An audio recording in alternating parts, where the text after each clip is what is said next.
This is Press Pit with Laura Allen. Not bad actually, is it? 25 degrees. Hello and welcome to the programme. For the next 60 minutes we'll be looking at the stories making the pages in our local newspapers. We'll be looking at the biggest Cardiff stories in depth, see what's making the nationals, as well as granted access to Press Pit this week, our radio presenter Simon Hawkins and teacher at Ysgol Gymraeg Pwll Coch, David Plain. Hope I've said that right. Welcome to the show. Thank you. Now, to kick things off, let's start with a look back at some of the stories in Cardiff's news so far this week in 90 seconds. Volunteers at the local health board say helping others has enriched their lives. I joined the bureau, came to be a volunteer, and find it so very rewarding. You know, I just love it. I just love it. Saving lives by using real people's stories. That's the aim of the new charity set up to help tackle the stigma of mental health. We only use real people's stories and real people's pictures. All the quotes that you'll see around here tonight are real quotes from real people. All the stories on our websites are real people, and that is the way we do it because people's truths are how we get things changed. A major procession went through Cardiff city centre at the weekend to mark 500 years of the postal service in Britain. So now, we now have a mechanised letter sorting sort of plant in Cardiff. We manage 10 million items a week and a growing parcel business, which has obviously been driven through internet shopping. The Queen opened Cardiff University's new £44 million brain imaging centre. And a group of female scientists have taken to the streets of Cardiff to get the public interested in cutting-edge science. So Soapbox Science is a really amazing sort of urban science format where we go out and we talk science to the general public, and we're reaching people who, when they left the house this morning, probably didn't know that they were going out to learn about science and learn about really exciting things. So first story that we're going to talk about this week is the Queen's visit to the Senedd. Bit of an unusual one. You don't often see the Queen in the middle of Cardiff, but she was opening up the Kubrick Centre, which is affiliated with Cardiff Uni. It's one of two in the world. There's another one in Boston, but that's it. And it's paving the Cardiff University, it's paving the way for brain imaging and things like that in Cardiff. It's supposed to give a bit of an insight into the way our thought processes work and things like that. So a big coup for Cardiff. What are we thinking? Queen coming to Cardiff? Lovely to see the Queen here supporting, great strides in technology here in Wales, and the University Hospital, the work they do there is amazing. I've been there a few times to see one thing or another, and it always amazes me what's going on there. Mm-hmm. Fantastic event. So it was lovely to see the Queen sort of paying it a visit and giving it the prominence it needs. And she was also opening the new Welsh Government as well, since we've had the elections of devolution powers and things like that. What do we think about, is this still a really important thing for Cardiff, that we have these extra kind of devolved powers, do we think? Well, it's lovely that Cardiff is now a proper capital city, and there's a seat of government here, and so it's nice to have an excuse for the Queen to come here. I mean, there are lots of people who would argue whether the Queen is still relevant. I mean, you're a bit of an anti-royalist, don't you? It's given us something to do, hasn't it? Just go out of the house. I think I'm just going back to the research centre. I think it's fantastic. It's great.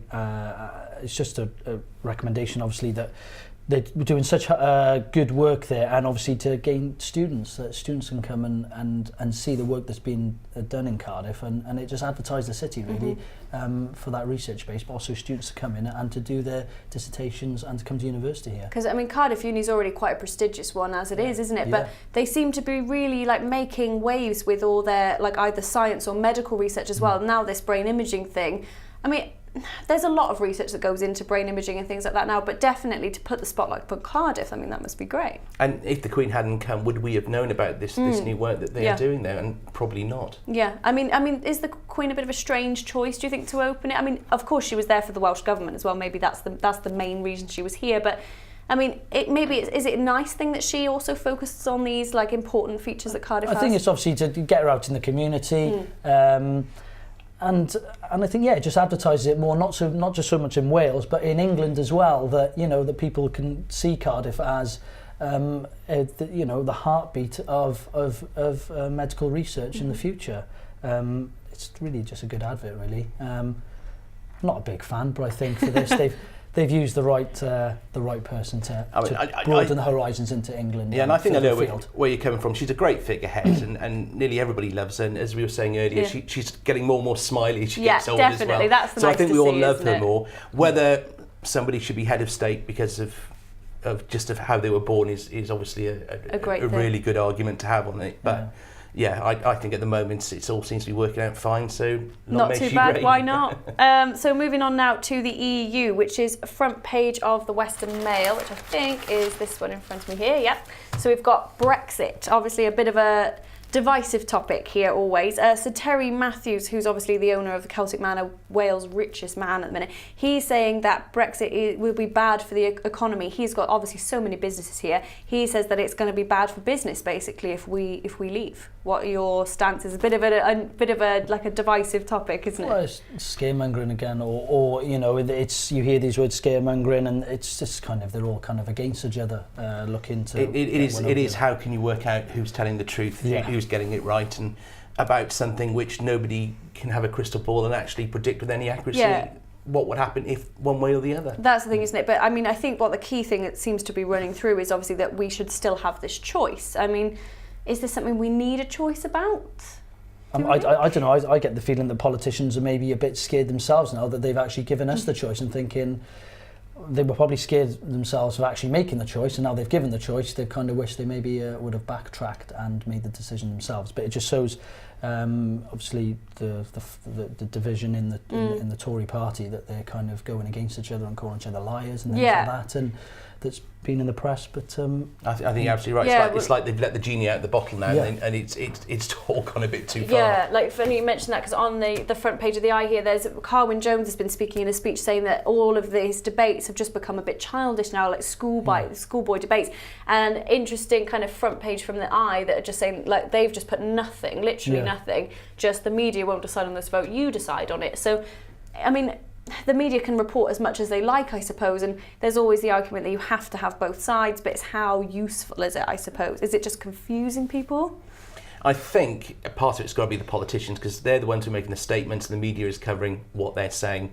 And as you say, it just seems to be a lot of backbiting at the moment. No hard facts about anything that anybody can really make a decision on. Yeah, it just seems to be a bit conflicting. Yeah, well, the best sort of thing I saw on social media was that it's kind of like everyone's come together, we're all on a night out, we've all gone to a nightclub, and one of your mates says, "Oh, I don't like it in here. Or should we go somewhere else?" So you follow the guy, you follow him because he's the most sober one, and then you end up in the kebab shop saying, "Well, that was a rubbish night," and you all point fingers, goes, "No, it's your fault." I saw this on Facebook, wasn't it? And it that's was really kind of what it interesting. feels like now. It's come to a point where no one's quite sure who's leading it. But I think at the end of the day, whatever happens, people are just going to point fingers and not take any responsibility. Yeah, I mean, this is one of the biggest votes we're going to see in a long, long time, obviously. And how can people just be so confused? Like, I mean, surely it should just be hard facts, like, you know. Well, I think the fiasco about just getting voters registered in the last 24 hours shows yeah. what an issue it is. And obviously, people are just waking up to it now with 2 weeks to go, and they're thinking, I need to be registered so I can have my say. And they have extended the deadline now, haven't they, as well, to Thursday? So at least that might give a bit more. Well, it gives me a bit of time to sort it out. Yeah. Moving on now to one also divisive topic: the tolls. In the South Wales Argus, page 11. So we've got that one in here in front of me.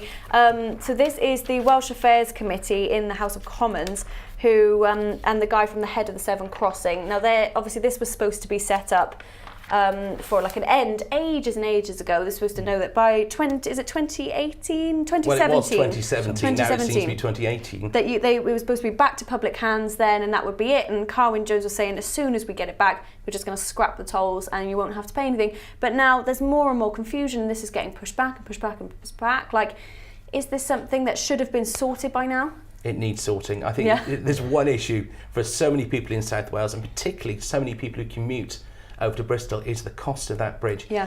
And at the moment, obviously, there's a private company who built it who need to be paid back. So once they're paid off, I don't see why motorists should be charged any more than the maintenance cost of the bridge. Well, UKIP's Neil Hamilton said it's strangling the Welsh economy. Is that a bit of a bold statement? Well, my girlfriend, she's got a job in Gloucester next year, and she'll be making that commute, 5 times a week, and.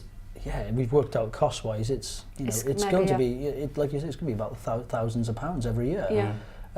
It's you really do have to budget for it. Yeah. You know, you look at your salary, it's a good salary, but you know you've got to take that out of it. And there are thousands of people that do it, tens of thousands of people that do it every year, every day, and have to budget for that. And it's really affecting families, I think, and it needs to be sorted. It is a very important issue. Because I think as well, it's when it's a case of people choosing different methods of transport as well, isn't it? I mean, I guess it's more environmentally friendly for them to kind of consider that, but you know, it's a bit of a topic that I think is going to be problems for months and months to come unless they physically do get it sorted. And I think combined... I'm afraid we have to finish it there for the first half, sorry. We'll have more from my Press Fit guests in a few minutes' time.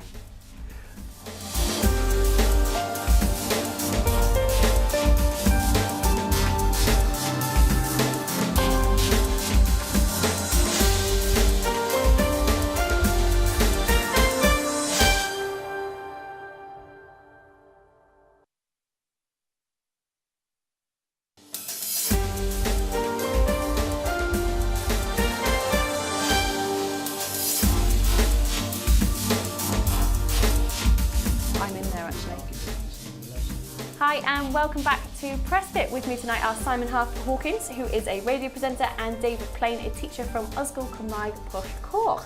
I think I'm getting better at it. So on the news today we had Takeover TV, where school kids from Ysgol Pwll Coch took over our news bulletin. They came out with me, filmed some news reports and presented in the studio, and we can take a sneak peek at what they filmed. We've got a bulletin to do! Oh, I'm being pushed out. We're taking over TV! Action! Hello and welcome back to the Cardiff News. I'm Sean. And I'm Harry, and we are taking over your news bulletin.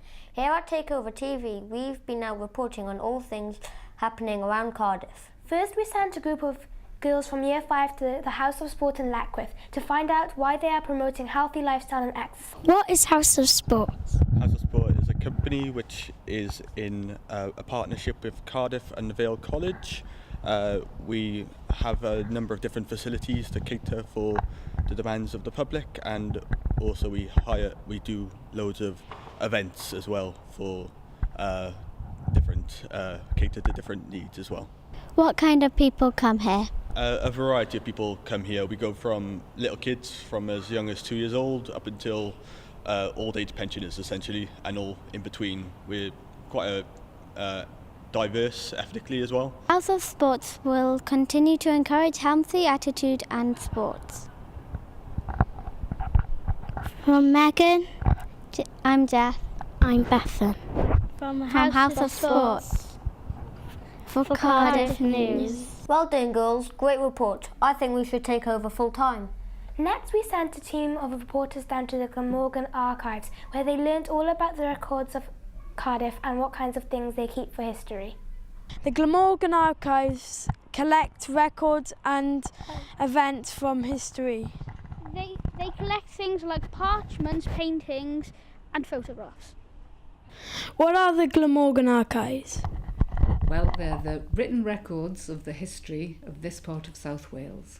What is it like working here? It's different every day. You never know who's going to come in or what questions you're going to be asked. The Glamorgan Archives are also interested in recording things like danger and destruction to help stop them happening in the future. This is Connor. This is Alan. This is Harvey. From Cardiff News. Great questions there, boys. We should definitely take over full time.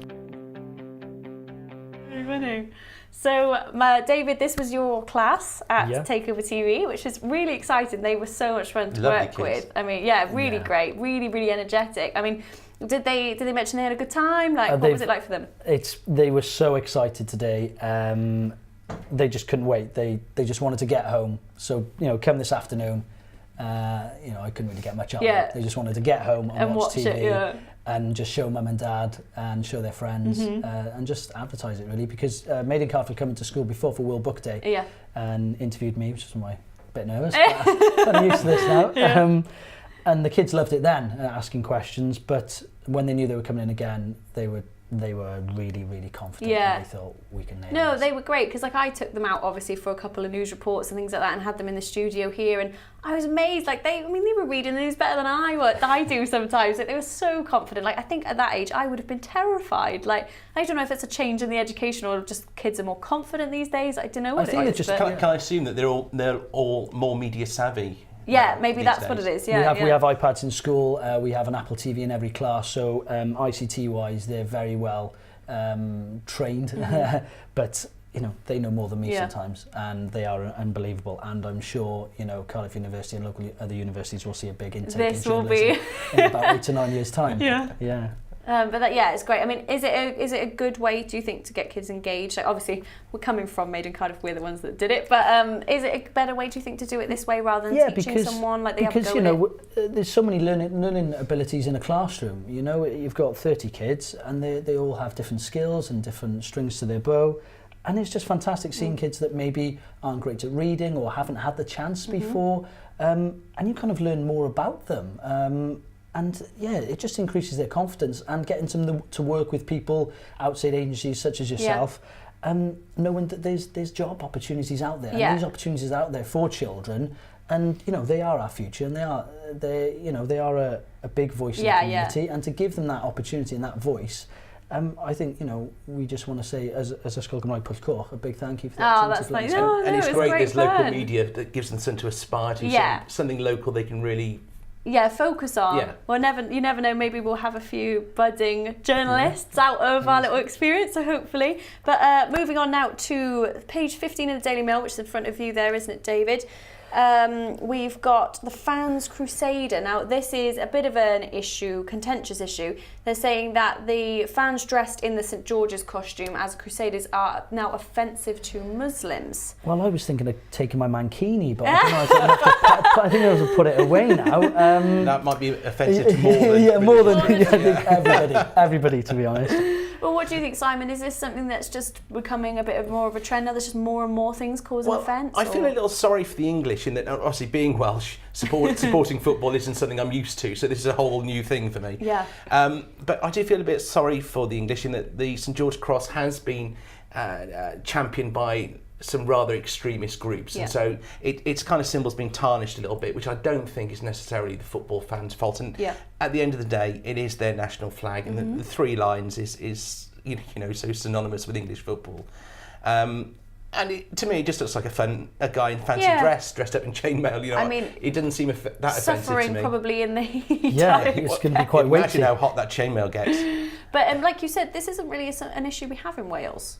No, and I think that the Welsh flag is looked at in such a different way, I think, than it's the just St George patriotism Cross. rather than insult, kind of. Yeah, and it hasn't been sort of hijacked by any kind of groups. It is a symbol that we all in Wales happily fall behind, I think. And a similar thing in Scotland as well. It's less considered of like an offensive thing and more of a patriotic. And I don't think anybody could be more patriotic than the Scottish. Yeah, probably. Moving on now, further up the country, we've got flash flooding in London, which is on the front page 9 of the Mirror here in front of you, Simon. So this is a bit of an interesting one compared to the weather we've had recently. It's complete role reverse. It's usually the other way around. Absolutely, and people are like abandoning cars and things like that. Like, should there be more in place so that we don't see scenes like this now, especially in the middle of London? Well, I think with this, it's such a freak occurrence. It's one of those things you can't see what could have ever been done to prevent this. And I've seen this happen. I remember driving in Newport a few years ago when there was a similar torrential storm, and there's a road that goes under a railway bridge there. Yeah. And I watched in front of me as it quickly filled up with water, and the cars in front of me got stuck. And luckily, I hadn't even got that far. Yeah. But I've actually seen this happen, and it's quite frightening how sewers in summer rainfall can quickly become inundated. Yeah, you think there's maybe not so much that can even be done about it, really? But this may happen a little bit, a bit more often with with global warming and things like this, because we're going to get maybe warmer winters and rainier summers or storms, a bit more tropical. So yeah, maybe it's something to consider for the future. But right now, you're right. Yeah, it is. There's it not is a lot of you free. can do. As you say, it does fall in line with the theory of climate change and how the storms would get bigger as the temperature rises. Well, as well, kind of leading on from that, I suppose we've got here the it's called grey fever alert. Now, Apparently there are something like 5.4 million more people being treated for this grey fever, like asthma, every year now because of high pollen counts and high pollution counts. I suffer horribly with hay fever, horribly, and I hate it. Every year I try everything I can, it doesn't work. Is it a global? I swear this didn't used to be as bad. Like, is it a global warming thing, do you think? You said you have problems I suffer yourself. from hay fever, and I tend to find the best way is to dose up before it comes. Yeah, so if you can see a few days in advance. Preventative, yeah. Yeah, kind of get it in the system. I think, with modern day medicine, we're so used to taking medicine. Whether it's painkillers for this or antibiotics for this, that maybe we don't let the body fight it naturally. Yeah, and, maybe and it's let something it we go should just let take run its course. Take its course. Yes, like you said. I mean, I'm lucky. I don't have hay fever, even though I've got two brothers who do. Yeah. I seem to have skipped it, thankfully, in my family. Yeah. But I'd say there's a lot of talk at the moment about the diesel fumes and whether that was a big mistake 10 years ago, changing the tax rules for diesel cars, and whether that has contributed to this allergy epidemic, if you want to call it that. And I think it's just like, because I have had asthma only 1 year, luckily, but it was from hay fever because it got so bad. But I don't ever remember it being so bad. So maybe it is linked to hay fever, but there's only so many tablets you can take. It is just nature. But it's typical Brits, we'll complain if it's raining too hard, and then when it's hot, we'll complain if we've got hay fever. So it's freezing, it's horrible, we'll it's never cold, be able it's to wet. win. Oh, it's sunny, now we've got more problems. Yeah. Like, it's a nightmare, isn't it? And maybe it's just a British thing, I suppose. Yeah, we have to have something to moan about, I suppose. But I suppose there's not really a lot you can do about it. I suppose if you're just unlucky, I suppose, some people, like you and me. I think they'd be better, because I mean, the way the water rose up, it's like the car went into a river, so whatever advice they give you for the car being submerged in water, you just got to go with it. Yeah. Well, thank you very much, guys, for that topic. Very good. We're taking a quick break now, but there's more from the papers in just a few minutes' time.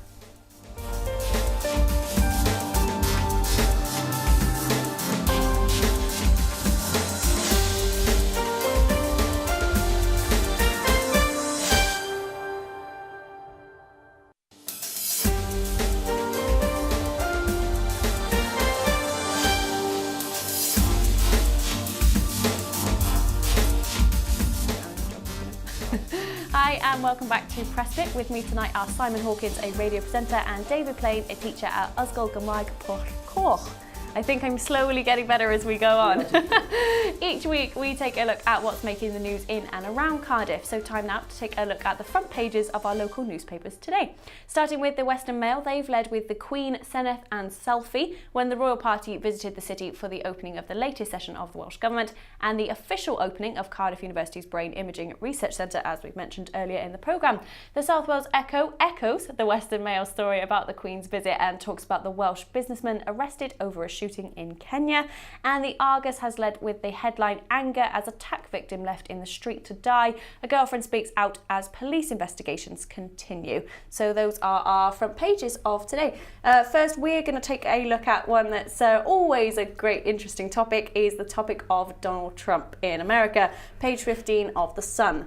Now, here, Meryl Streep, famous actress Meryl Streep, has been drawing some comparisons to the now Republican nominee, which is a bit of an interesting one. But, I mean, it's quite scary how similar she looks. She looks so good as Donald Trump. I don't know.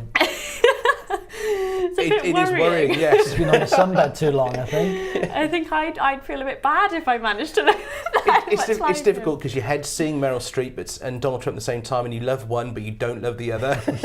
Yeah, exactly. And like the other comparisons there are hilarious. So you've got like a guinea pig, a cat with an afro, like a horse. Like, I mean, I think the Bruce Willis comparison is a bit unfair.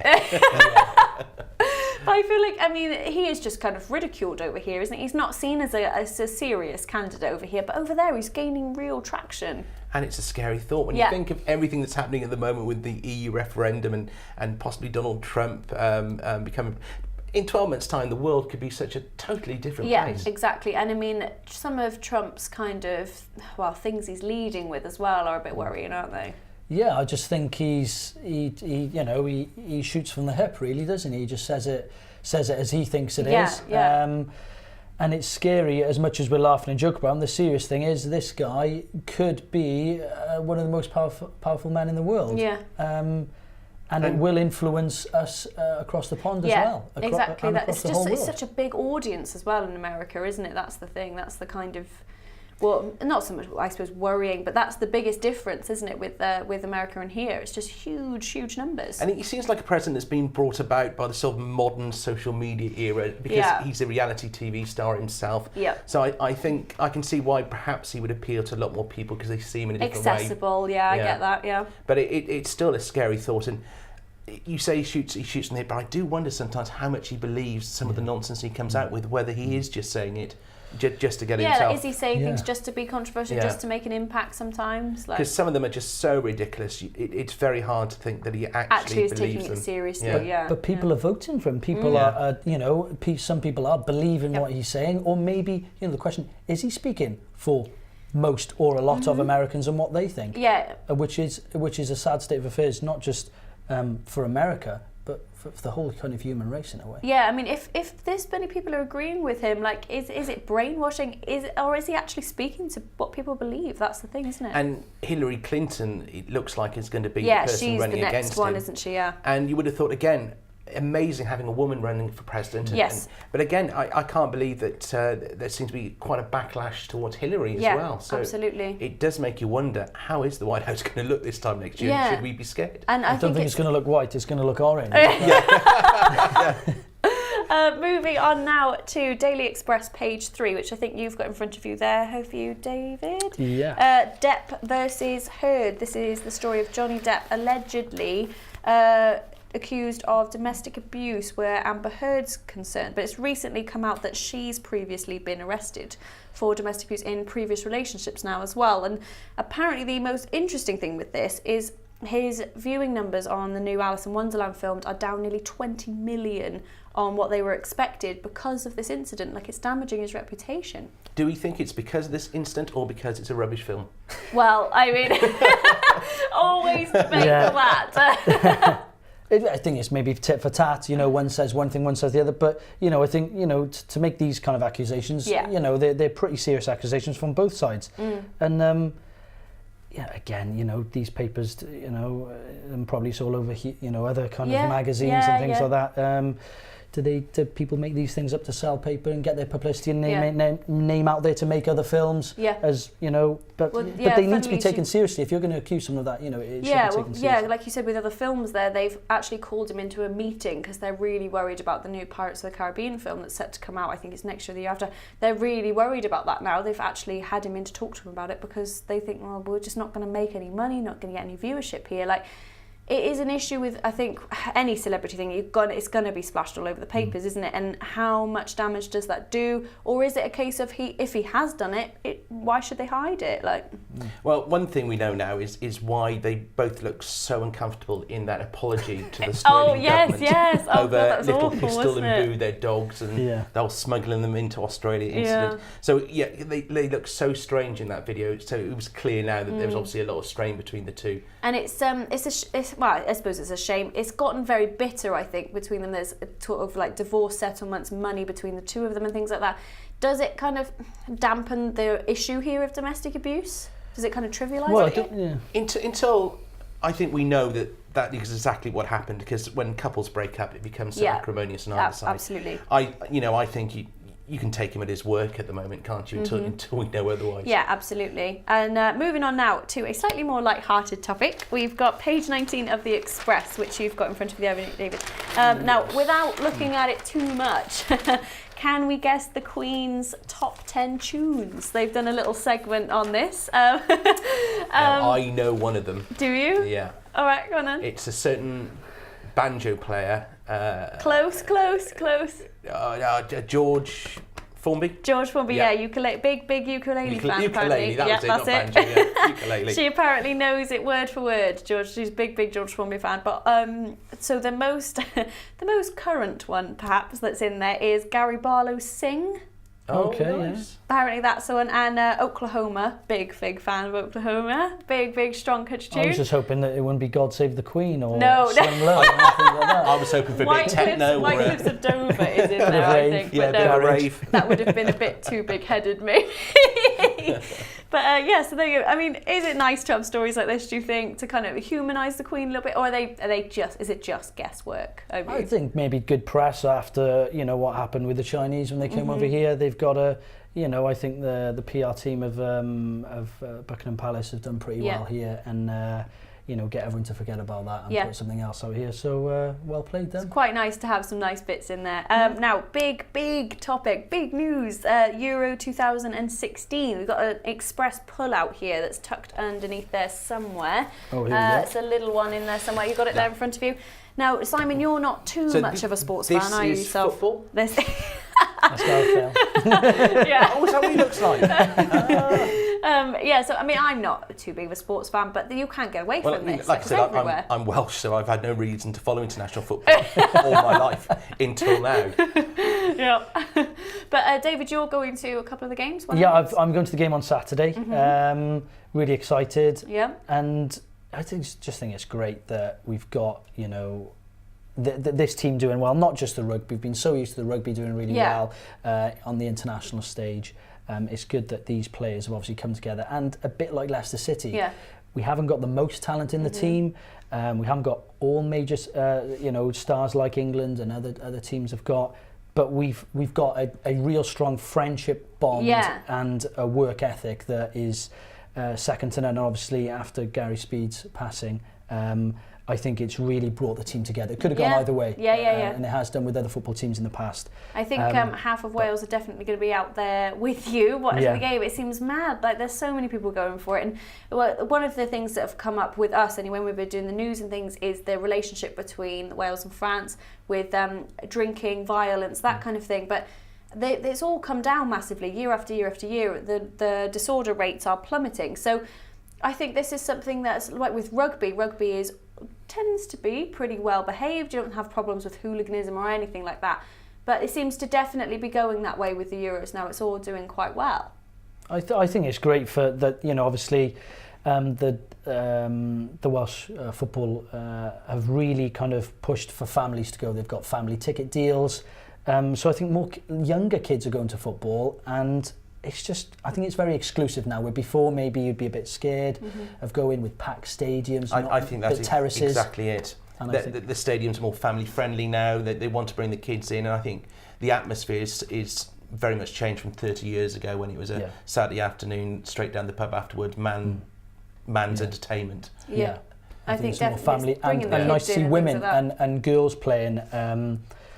I think the rise of women's football over the last few years has been amazing, and a great support to all this, I think. And obviously, mentioning, obviously they've got the Butte, in Butte Park now, they're going to build a fan zone. Yes. And I think that's a fantastic idea, and you know... Right, we're not going to talk about too much about that now, because we'll mention that later in the programme. We're so going to have to wrap you up there for this part. We're taking a quick break now, but when we come back, we'll be looking at more of the stories from the local and national papers. See you shortly.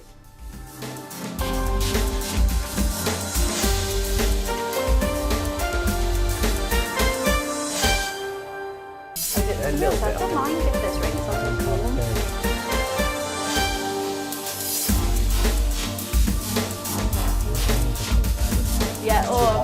Yeah, true. And welcome back to Press Pit. With me tonight are radio presenter Simon Hawkins and data teacher David Plain from Ysgol Porthcawl. I don't know if I'm nailing it, I'm just going for it. So a Euro fan zone has finally been agreed in Cardiff. It comes after fans' anger that there might not have been one in the first place. Councillors responded with plans to put one in place for all Wales games in Euro 2016 at Butte Park.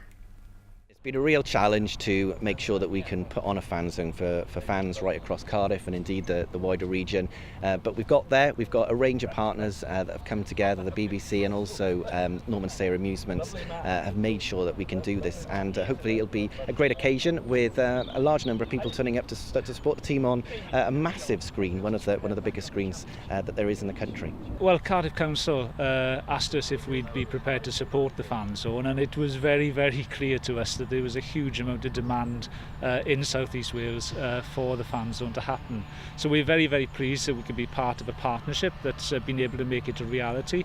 Obviously Cardiff Council are very much organising it, but we're very, very pleased to be part of the wider partnership. And now we hope that the fans have a fantastic time and that the atmosphere is brilliant. We were asked by the council because of their austerity cuts that they needed a commercial partner to come on board. So being a Cardiff City football fan myself and a Welsh football fan, we were delighted to get involved with the council on this. It's a non-commercial venture for us, and we think that the Welsh and the Cardiff public need the opportunity to all gather together to celebrate this great achievement that our football team has achieved for us. What better setting than Cardiff Castle and Butte Park? So hopefully with a good turnout, good weather and a good result for the team, it'll be another occasion that people can remember with a great fondness. It's a very unique occasion, very special occasion for Welsh football, and hopefully the 6,000 capacity that we've got at this event will be fully utilised with people coming down to support the team. Okay, David, you're obviously super happy that they've got a fan zone. Yeah, no, I'm really happy. Obviously, I won't be there for this Saturday because I'll be in France. Just thought I'd say that again. Yeah, really okay, happy about that. Drop it in there. Yeah. But yeah, I think it's great. It's going to make people. If the weather's nice, loads of people are going to come from local areas, and I think just local businesses will make money. Yeah. As we've seen with the rugby, Six Nations. Okay, there may not be that many people compared to that, but I think they're still going to make money. And I think fair play, Cardiff Council did one thing right here, get it set up and get it out there, advertise it, get people down, and just great atmosphere and get behind the boys, really. Yeah, exactly. I mean, it was a bit of a reaction to, I think, that they were considering not having one, but at least they've listened to the people, they've got it in there now, and like you said, great atmosphere, wouldn't it? Yeah, I think just getting people down there, cheering on the boys, and I think, you know, it just gets everyone together and loving Welsh football again. Yeah, and even someone like me who's not really a football fan, I still like going out when the game's on and having a drink with everybody and soaking up the atmosphere. Yeah, definitely. So it's nice to have a focal point for that. And in Butte Park, right in the centre as well. I mean, they can put all sorts there for kids, everyone. So it should be great. It's going to be inclusive, isn't it? And I just really hope there's other events on around Wales, not just the capital city, that Swansea, Newport and North Wales and West Wales get something on that's as well. the thing as well. Obviously, you expect it in the capital, don't you? But I worry sometimes that it gets a bit forgotten as you get further out. Like if people are just all expected to come into Cardiff, and then they have worries with the sheer amount of people, population in Cardiff. But it is the atmosphere again, I think, isn't it? So you're going to get it in any capital city with London and things like that as well. It's got to be expected, doesn't it, really? And it's a momentous occasion. I mean, we're a small nation of 3 million, and here we are standing on the international stage. You know, let's enjoy it. Let's have a party. Yeah. And so moving on now to Cars, Top Gear. Now this is page 17 of the Eye, which is, where is that? That's here, isn't it? Right. So, page 9 of the Eye. We're not going on to Top Gear now. We're going on to Nagging Wives. Top Gear will follow after. We've got nagging wives apparently help prevent cancer. Apparently it's single men who are the worst ones for getting it going without their cancer being checked and things like that. So maybe nagging wives isn't always a bad thing. I think that's spot on. I really do. As a single man myself, who didn't go to the doctor for 10 years and found out 6 months ago he had high blood pressure. Ah, there you go. You see, and now it's all been sorted out and I'm going to the doctors more regularly. Yeah. Single men like myself, we don't go to the it's just kind of sweep it under the carpet, hope that nothing's wrong. You wait until you're really sick before you go before you actually deal with anything, I just think it's really important that, you know, people have really kind of, you know, moaned about the nagging wife, or, you know, of course, getting to clean this or do this, you know, do the chores and things, but I think if there's any kind of nagging to be done, it's about health. They can definitely get away with this one. And also, they'll notice changes in your body before you. And it says as well in the report that married people are less likely to have die from heart attacks and things like that. So maybe that's to do with stress or less stress because it's divided between the two. Like, it seems to be very pro-marriage, this health report. I think it's purely that people then have a reason to look after themselves a bit better. They've got a partner and they've got children. Yeah. You know, so I can see how having a wife would be a bonus in that beneficial respect. in your health report. Right, lovely. Okay, moving on to Top Gear now. I'm getting a bit ahead of myself there. Page 17 of the eye, so a bit further on here. So Top Gear is not doing well at all, basically. UK and US, the new one with Chris Evans. I was like completely slipped my mind. Chris Evans. And obviously we've got Joey from Friends as well, Matt LeBlanc on there as well, but it's not doing well. I mean, it's in the UK, it's gone from 4 million viewers to 2 million, so it's half its viewership. I love Top Gear and I haven't watched it yet. Yeah. And I saw a video the other day of Jeremy Clarkson building a DHL box, and that got more viewers so far it's crazy than this has. Yeah. I just think I don't think it's been advertised that well, to be honest. It hasn't really been pushed out there. Top Gear before obviously had Clarkson and the team behind him. I think a lot of people don't like Jeremy Clarkson, do they? But I think that's almost half of the reason they watch. He's such a controversial figure, isn't it? They like to be outraged. Yeah, absolutely. And like, there was all that controversy, wasn't there, with the BBC producer or something? He'd hit out at him or something, punched him. And of course, you shouldn't condone that behaviour by letting them stay on and things like that. But sometimes I think it's all about the presenter, isn't it? It's about the person that is the most interesting rather than about the show itself. Like, this kind of maybe shows that Top Gear as a show isn't I don't as think good. many people remember the first of new Top Gear when they started. They even had a different lineup, which a lot of people, it wasn't the classic 3 that we know. Yeah. And it took a year or so for the whole thing to come together, and I think it's going to be the same with this. Maybe it just needs some time. It needs some time for Chris and Matt LeBlanc to gel and for people to sort of get with the new way of doing things, I think. Like, the best thing about the 3 of them was they're like kind of playing off each other, and was like kind of ridiculing James May and stuff. Maybe these guys just need a bit of gelling time. Yeah, because again, I don't remember the 3 of them at the start of Top Gear being anything like how they ended up. And I think in relation to that, you've got to build over time, and I think they're going to have a tough fight in their hands, keeping it together for a couple of years until they get anywhere near that. Very true. Need to find someone to pick on as well, and someone needs to be the new James. Yeah, exactly. Captain Slow. Maybe that will be Chris Evans. I mean, I forgot his name. Moving on now to page 14 of the Echo, which I think is the one you've got in front of you, Simon, there, is the growth of Welsh-speaking schools in the Vale of Glamorgan. There's been a massive growing demand, especially at a school in Barry, and they're going to create more and more places. I think 300 places for Welsh speakers now in schools. I mean, obviously you work at a Welsh medium school. How important do you think this is? I think it's very important. We are at full capacity. Obviously, we've just got Ysgol Treganna up the road from us has recently been built, and that's going to be full very soon. It's just becoming more and more popular. Not just obviously as Cardiff is growing, the Welsh language is growing as well, and I think this is the heartbeat of the Welsh language. But it does come under fire quite a lot, the Welsh language, doesn't it? Especially in the recent elections, you've got Plaid Cymru, and it's how important is the Welsh language, but clearly people are still really keen on it. And it's important that we get the young generation involved as well, and loving the language, and seeing it develop. It's going to develop in the city, and it's going to grow from there. I think it's wonderful. I mean, when I was a kid going to school in Wales, there was no requirement to teach Welsh. So I grew up with no knowledge of the language whatsoever, and it's marvellous to think the kids now are getting a grounding in it before they leave school. Yeah. And we're going to move very, very quickly now onto page 17 of the Mirror for the tribute to Ali. Obviously, really quick on this one. We'll just do a quick bit towards the end. But this is his final photo taken by his daughter, I believe, isn't it? I mean, like loss of a legend. What a guy. Yeah. I mean, this is a guy who I knew existed, but until he died, and I've been looking at his bio on the internet and looking at the stuff he did in his old Parkinson interviews, and suddenly you realise, what a man, what an incredible man. I think a lot of people, aside from his boxing, it's the kind of human rights thing that he had going for him. Well, he's brought people together. You know, Yeah. it shows that you can be a hero in one aspect, but that's transcended onto a whole generation and a lifetime across the whole world. You know, he's brought people together. And it just shows that a little guy from Louisville in America can grow up to become a legend, a sporting star, but a global icon as well. And I think people who even weren't interested in boxing definitely know who he is, and he's had a real impact for generations, hasn't he? But thank you very much for the two of you. It's all gone very, very fast this week. Really good. That's it from Presspit and my two guests, David and Simon, for this week. Thank you for you at home for watching and joining us. Presspit will be back next week. Bye-bye.